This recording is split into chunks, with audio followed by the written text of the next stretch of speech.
মুমিন মুসলমানদের উদ্দেশ্যে আমি বলতে চাই, আপনারা তো কোনো কিছুই আপনারা ধর্মের যে আতস কাজ, মানে আপনাদের ধর্মীয় যে লাল একটা কাজ আছে, ওই কাজের মধ্য দিয়ে সব কিছু দেখেন। তো যেহেতু কাজটা লাল, সেহেতু সব কিছু আপনাদের কাছে লাল মনে হয়।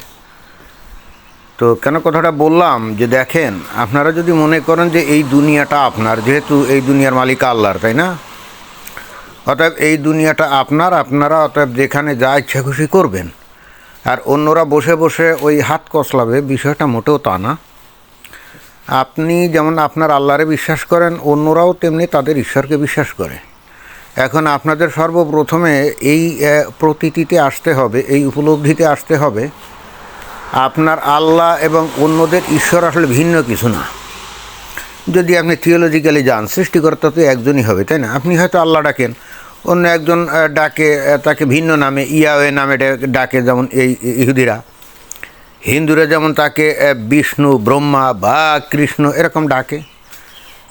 আপনাদের অন্তত এই বিষয়টাতে একমত হওয়া উচিত যে সৃষ্টিকর্তা একজন, এবং আপনার আল্লাহ আপনার কাছে একমাত্র সৃষ্টিকর্তা যদি হয়, আর অন্যদের ঈশ্বর বা অন্যদের ক্রিয়েটর সেটা যদি ভুয়া হয়, তাহলে আপনারা প্রথমেই অন্যদেরকে আপনি শত্রু হিসাবে গণ্য করে ফেললেন, এবং যেটা নাকি কোরআন হাদিসের ভাষ্য। তো আপনি যখন অন্যদের ঈশ্বর, অন্যদের গড, অন্যদের ধর্মকে আপনি ভুয়া বলবেন, আপনি কিন্তু সাথে সাথে তাদেরকে শত্রু হিসেবে গণ্য করে ফেললেন। এরপর যতই মিষ্টি কথা বলেন, আর যতই সম্প্রীতির কথা বলেন, যতই শান্তির কথা বলেন, এটা কিন্তু কেউ আর গ্রহণ করবে না, আপনাদেরকে বিশ্বাস করবে না। একই সাথে আপনারা প্রমাণবিহীনভাবে আপনাদের ধর্মই একমাত্র সত্য ধর্ম, আপনাদের আল্লাহই একমাত্র ক্রিয়েটর, এটা যতই আপনারা সাফাবাজি দিয়ে প্রমাণ করার চেষ্টা করেন, জোর করে প্রমাণ করার চেষ্টা করেন, অন্য ধর্মের মানুষ কিন্তু আপনাদেরটাকেও ওই ভুয়া এবং ভ্রান্তিপূর্ণই বলবে, অসত্য, মানে আষাঢ়ে গাল গল্প হিসাবেই গণ্য করবে, যেটা নাকি আপনারা অন্যদের ধর্ম সম্পর্কে আপনারা ধারণা করেন, বলেন, এবং আপনাদের বাচ্চা কাচ্চাদের আপনারা শেখান, এবং সেভাবেই তাদের লালন পালন করেন, তাই না? এখন এইগুলো করে আপনারা যদি মনে করেন যে এইভাবে দিন কেটে যাবে, একদিন আপনারা এই দুনিয়া দখল করবেন, ইমাম মাহাদি আসবে, এরকম অনেক কল্পনা করা যেতে পারে, কিন্তু এগুলো কোনোদিনও বাস্তব না। এই যে এই ইহুদিদের কথাই ধরেন, ইহুদিদের কিতাব তৌরাতে কি আছে জানেন? আছে যে ওদের একজন মেসিয়া আসবে, যে নাকি তাদেরকে উদ্ধার করবে। যখন নাকি ওই 70 খ্রিস্টাব্দে যখন রোমান সম্রাট ওই জেরুজালেমে আক্রমণ করে, ওখানে তাদের যে টেম্পল, অর্থাৎ সলোমনস টেম্পল, যেটা মানে সেকেন্ড টেম্পল আর কি, ভেঙে চুরে খান খান করে ফেলে ওখানে ইহুদিদেরকে কচুকাটা করছিল। ওরা তো তখন সারা পৃথিবীতে ছড়ায় পড়ছিল। তো ওদের তৌরাত কিতাবে আছে যে যখনই ওরা ঈশ্বরের অবাধ্য হবে, তখন ওদের উপরে গজব নেমে আসবে, তখন পৃথিবীর বিভিন্ন জায়গায় ছড়িয়ে ছিটিয়ে থাকবে এবং ভীষণ কষ্টের মধ্য দিয়ে যাবে। But at the same time ওদের ওখানে ভবিষ্যৎবাণী আছে তৌরাত কিতাবে যে ওদের একজন মেসিয়া আসবে, যে নাকি তাদেরকে উদ্ধার করবে। দেখেন যে 70 সাল, সেখান থেকে 1948 সাল পর্যন্ত অলমোস্ট কত, প্রায় 2000 বছরের কাছাকাছি, তাই না? ওরা কিন্তু ওই মেসিয়ার অপেক্ষাতেই ছিল, কিন্তু 2000 বছরের মধ্যে ওদের কিন্তু কেউ উদ্ধারকারী আসে নাই, এবং না আসার কারণে অবশেষে তারা কিন্তু বুঝতে পারছে যে মেসিয়া কবে আসবে এটার উপরে অপেক্ষা করে বসে থেকে লাভ নেই, নিজেদেরকেই জ্ঞানে গুণে বিজ্ঞানে উন্নত হতে হবে, অর্থনৈতিকভাবে সামরিকভাবে শক্তিশালী হতে হবে, এবং সেটা যদি না হয় তাহলে তারা টিকতে পারবে না। এবং 1948 সালে যখন তারা ইসরায়েল রাষ্ট্রটা গঠন করলো, তখন তারা কিন্তু এই কাজেই মনোনিবেশ করছিল, এবং করছিল বলে ইসরায়েলের মতো ছোট্ট একটা দেশে যে মধ্যপ্রাচ্যে, তারা কিন্তু অন্যান্য আরব দেশের থেকে অনেক অনেক বেশি শক্তিশালী, এবং শুধু শক্তিশালীই না, সমস্ত আরব দেশগুলোও যদি ইসরায়েলকে আক্রমণ করে, তাও ইসরায়েলকে পরাজিত করা সম্ভব না। তো এইটা কিন্তু ওদের কোনো মেসিয়া এসে ওদের হাতে কোনো অলৌকিক জাদুর কাঠি দিয়ে এটা করে নাই, ওরা নিজেরাই জ্ঞান গম্যি বিজ্ঞান চর্চা করে এটা করছে, অর্থাৎ বাস্তবে আসছে। এখন আপনারা মুসলমানরা সারাক্ষণ আপনারা অন্য মানুষের ধর্মকে আপনারা ফালতু হিসেবে গালিগালাজ করবেন, অশ্লীল ভাষায় মানে সমালোচনা করবেন, আর দাবি করবেন আপনার একমাত্র সত্য ধর্ম। আর সেই সত্য ধর্মের যে মূল যে লেসন জিহাদের নামে অন্য ধর্মের মানুষদের উপরে ঝাঁপিয়ে পড়বেন, ছলে বলে কলে কুশলে তাদেরকে আপনারা হেনস্থা করবেন, তাদের ধন সম্পদ আপনারা কেড়ে নেওয়ার ধান্দা করবেন। এবং যখন আপনাদের উপরে কেউ পাল্টা আঘাত হানবে তখন ভিকটিম কার্ড খেলবেন, ভিকটিম গেম খেলবেন। এই খেলাধুলো দিয়ে এই জগতে এখন আর কোনো কাম হবে না। এবং এই ভিকটিম গেম খেললে আপনারা নিজেরাই চিন্তা করেন যে সেক্ষেত্রে আপনারা কতটা সৎ লাইনে আছেন। আপনারাই মানুষের সাথে আগ বাড়িয়ে গ্যাঞ্জাম করেন, গ্যাঞ্জাম পাকান, এবং অতঃপর অন্যরা যখন আপনাদের উপরে ঝাঁপিয়ে পড়ে, কারণ তাদেরও তো আত্মরক্ষার অধিকার আছে। এবং এই যে দুনিয়ার মুমিন মুসলমানরা, আপনাদের বলতে চাই, অ্যাটলিস্ট বাংলাভাষী মুমিন মুসলমান, আপনারা কি মনে করেন জানেন যে আপনারা আপনাদের ধর্মের বিধান অনুযায়ী আপনারা অন্য ধর্মের বিরুদ্ধে জিহাদ করবেন, আক্রমণ করবেন, এবং তারা চুপচাপ আপনাদের কাছে কচু কাটা হবে, তাদের কোনো আত্মরক্ষার অধিকার নাই। যখনই তারা আত্মরক্ষার স্বার্থে আপনাদের উপর ঝাঁপিয়ে পড়ে পাল্টা আক্রমণ করবে, তখনই আপনারা শুরু করবেন ভিকটিম গেম, অর্থাৎ মেরে ফেললো, কেটে ফেললো, তাই না? এই খেলা অনেক দিন ধরে আপনারা খেলছেন, কিন্তু এই খেলা এখন যে কাজে দিচ্ছে না, কাজ দিবে না, এটা কি আপনারা বুঝেন? আপনারা যত তাড়াতাড়ি এটা বুঝবেন ততই মঙ্গল। আর ওই ইমাম মাহাদি এসে আপনাদের উদ্ধার করবে। আপনারা যেভাবে প্রতারণা করেন, এই প্রতারণার কারণে আপনাদেরকে ইমাম মাহাদি যদি ধরেন, আমি ধরে নিলাম যে আসবে, তা আপনাদের এই প্রতারণাপূর্ণ আচরণ দেখেই তো ইমাম মাহাদি বলবো, ওরে বাবা, এদের উদ্ধার করতে যাব কী কারণ, এরা তো আসলে প্রতারক।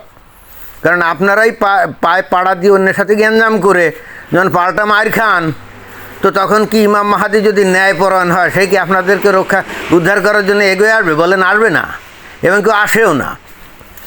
এত কথা আপনাদেরকে কী কারণে বললাম?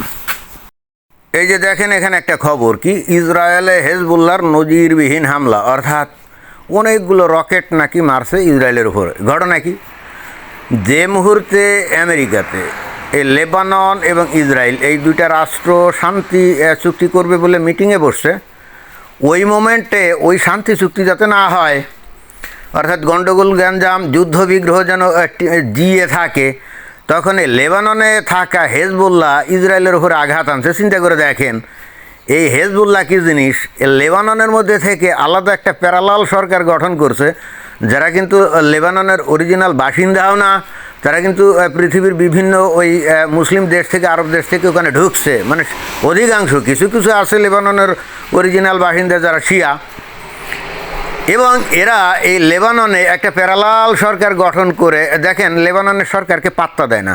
যেখানে লেবাননের মতো একটা দেশ, যেটা নাকি অত্যন্ত সুন্দর ছিল, আমি বারবার কিন্তু আমার বক্তব্যে বলি, মধ্যপ্রাচ্যের একটা সবচেয়ে সুন্দর ছিল, একেবারে পাশ্চাত্য দেশের মতো ছবির মতো সুন্দর, সেই দেশটা এখন শ্মশানের মতো রূপ নিয়েছে। কাদের কারণে? এই হেজবুল্লাহর কারণে। হেজবুল্লাহ ওখানে গিয়ে তারা একটা প্যারালাল গভর্নমেন্ট গঠন করছে, এবং তাদের লক্ষ্য যে ওই লেবাননকে শান্তিপূর্ণ একটা দেশে পরিণত করা, তা কিন্তু না।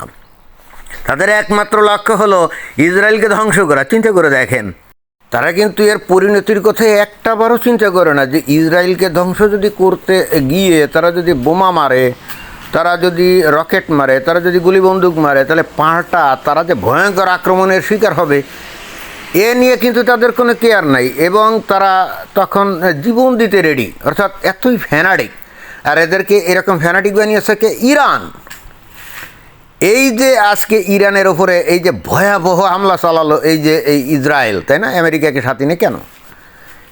ইরান তাদের রাষ্ট্রীয় পলিসিতে ইসরায়েলকে ধ্বংস করবে, এই জন্য হেজবুল্লাহ বানিয়েছে, হামাস বানিয়েছে, হুতি বানিয়েছে, তাদেরকে সাহায্য সহযোগিতা করে। তো ভাই মুমিন মুসলমানরা, আপনারা যে দেশেই বসবাস করেন, আপনার দেশকে কেউ ধ্বংস করার জন্যে যদি নানাভাবে আপনাকে উত্ত্যক্ত করে, আপনার বাড়িঘরে যদি হামলা চালায়, তা আপনি কি করবেন? বসে বসে কি আঙুল চড়বেন? তা ইসরায়েলের ওপরে এইভাবে আপনারা এরকম আক্রমণ চালাবেন, তাদের ধ্বংস করতে চাইবেন কেন? এই কারণটা কি রাজনৈতিক? না, এই কারণটা রাজনৈতিক না। এই কারণটা হলো আপনাদের ধর্মে ইহুদিদেরকে সবচাইতে বড় শত্রু হিসেবে চিহ্নিত করা হয়েছে সেই 1450 বছর আগ থেকে। আপনারা কল্পনাই করতে পারেন না, আপনারা এটা মেনেই নিতে পারেন না যে ইহুদিরা একটা রাষ্ট্র তৈরি করবে মধ্যপ্রাচ্যে, এবং সেই হেতু আপনারা সার্বক্ষণিকভাবে তার ধ্বংস চান। এবং যে কারণে দেখেন আপনাদের মুনাফিকি আচরণটা কি, আপনারা শুননি এখন ইরানের এগেনস্টে এই ইসরায়েল যুদ্ধ করেছে, তাই না? যে ইরানের শিয়ারা আপনাদের মত অনুযায়ী মুনাফিক কাফের, আপনারা দেখেন কত ভণ্ড কত মুনাফিক, সেই ইরানের শিয়াদের পক্ষে চলে গেছেন। তো এই যে ইরানের শিয়াদের পক্ষে যে গেলেন আপনারা, কি তাহলে আর কি মুসলমান থাকলেন? কোরআনে বলা আছে না, হে মুমিনগণ, তোমরা মুমিনদেরকে ছেড়ে অমুমিনদের বন্ধুরূপে গ্রহণ করো না, ইহুদি নাসারা কাফের মুনাফিকদেরকে বন্ধুরূপে গ্রহণ করো না। তা আপনারা যে এখন আর মুসলমান নাই, ইরানকে বন্ধুরূপে গ্রহণ করে তাকে সাপোর্ট দিয়ে আপনারা যে নৈতিক যে সাপোর্ট আপনারা দেখাচ্ছেন, সমর্থন দেখাচ্ছেন, এতে করে এই কোরআনের ভাষ্য অনুযায়ী আপনারা তো আর মুসলমান নয়, আপনারা হয়ে গেছেন মুনাফিক। এইবার চিন্তা করে দেখেন, আপনারা যখন মুনাফিক হয়ে গেলেন, তখন আপনাদের উপরে যদি এখন অমুসলিমরা তাদের আত্মরক্ষার জন্য আক্রমণ চালায়, তাহলে আপনার আল্লাহ কি আপনাদের রক্ষা করার জন্য এগিয়ে আসবে? না, আল্লাহ তো কোনো মুনাফিক কাফেরকে রক্ষা করার জন্য এগিয়ে আসতে পারে না, কি পারে? এবার বুঝতে পারছেন, যেখানে ইসরায়েল আর লেবানন একটা শান্তি চুক্তি করবে বলে তারা প্রস্তুত হচ্ছে, সেখানে এই হেজবুল্লাহ বিপুল বিক্রমে ইসরায়েলের উপরে গুলি বন্দুক চালাচ্ছে। চিন্তা করে দেখেন যে বিগত বেশ কিছুদিন ধরে এই হেজবুল্লাহর উপরে ইসরায়েল ভয়ঙ্কর আক্রমণ করে তাদের বহু কিছু ধ্বংস করে ফেলছে, ইরানকে তামা করছে, ইরানকে দুর্বল করে ফেলছে। তার কিন্তু এখন আর হেজবুল্লাহকে সাহায্য করার মতো কোনো পরিস্থিতি নাই। এত কিছুর পরেও তারা কিন্তু দমছে না। কেন? কারণ তারা এই জগৎকে ভালোবাসে না, তারা ইহজগৎকে ভালোবাসে না, তারা ভালোবাসে মৃত্যুর পরের জগৎ, তাই না? এখন আপনারা যদি মৃত্যুর পরের জগতই আপনাদের একমাত্র লক্ষ্য হয়, তাহলে তো অমুসলিমরা কী করবে? আপনারা যখন পায়ে পাড়া দিয়ে গ্যাঞ্জাম করবেন, তখন অমুসলিমরা এই ডিসিশানই নেবে, আপনারা যেহেতু মরার পরের জগতই পছন্দ করেন, এর শোকে আপনাদেরকে মরার পরের জগতেই পাঠিয়ে দিবে। কি তাই দিবে না? তখন আপনারা কি করবেন? যারা চোখের সামনে এই যে বাস্তব জগৎ, তাই না, বাস্তব জীবনকে মনে করবে যে এটা ভুয়া জগৎ, এটা ভুয়া জগৎ, আসল জগৎ হলো মরার পরের জগৎ, যে জগতের কোনো অস্তিত্ব নাই, যেটা নাকি আষাঢ়ে গল্প ছাড়া আর কিছুই না। তাহলে এবার চিন্তা করে দেখছেন যে আপনারা চিন্তার দিক দিয়ে কত দৈন্য।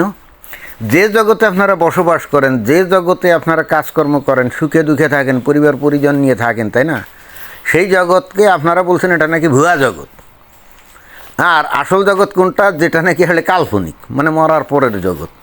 তো আপনারা কি ভয়ঙ্কর মানসিক দৈন্যতার মধ্যে আছেন, দর্শন তত্ত্বের দিক দিয়ে কী ধরনের শূন্যতার মধ্যে আছেন, একবার চিন্তা করে দেখেন না। যে জগৎ আষাঢ়ে গল্প ছাড়া আর কিছু না, কল্পনার জগৎ ছাড়া আর কিছু না, আপনার কাছে সেইটাই হলো আসল জগৎ। আর যে জগতে আপনি বেঁচে আছেন আপনার পরিবার পরিজন নিয়ে, তাই না, সেই জগৎটা আপনার কাছে হলো কি ফালতু জগৎ, অর্থহীন জগৎ, তাই না, মিথ্যা জগৎ।